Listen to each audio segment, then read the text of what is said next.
আপনাদের মধ্য থেকে কেউ কেউ আমাদেরকে অভিযোগ করেছিল, বাজারে যখন কেউ পেঁয়াজ আনছে গরিব কৃষক বা পাট আনছে বা ধান আনছে বিক্রি করতে, আপনারা জানেন যে 1 মণে 40 কেজি, 40 কেজিতে 1 মণ।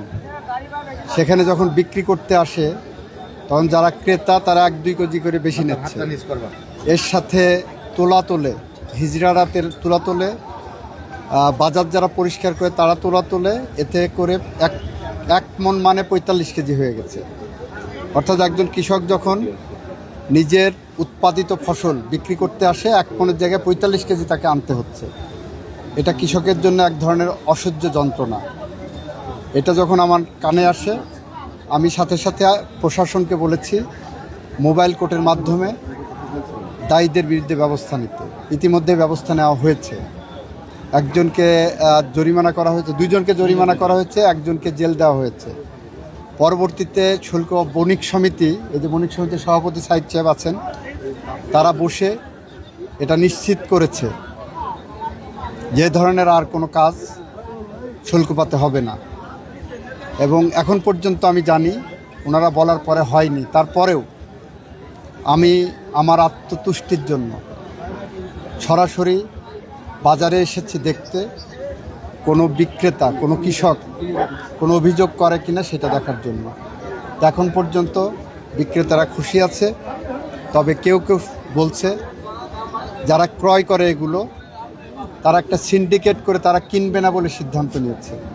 তা আমরা 1 সপ্তাহ দেখব, 2 সপ্তাহ দেখব, তারপরে তারা না কিনলে বিকল্প ব্যবসায়ী এখানে তৈরি হবে।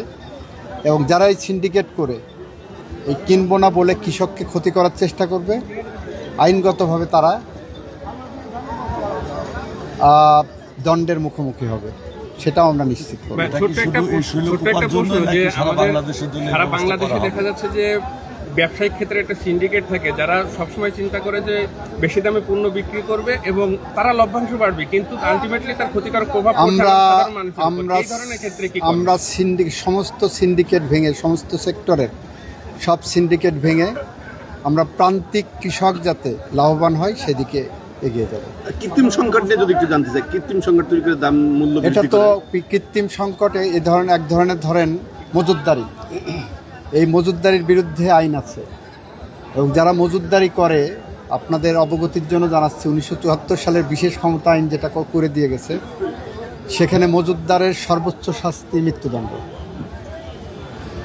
শুধু যারা মজুতদারি করবেন তারা ভেবে চিন্তে করবেন। আজকের যে পরিদর্শন, এটা কি জেলার অন্যান্য জায়গা বা দেশের অন্যান্য জায়গায় করবেন কিনা? যদি আমি অন্য জায়গা ভিজিটে যাই চেষ্টা করব।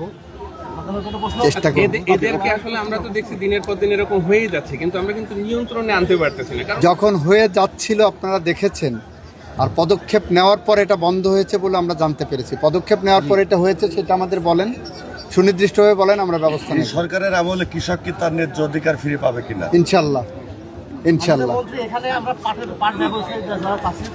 আসলে সারিকে আপনি শুনছিলেন যে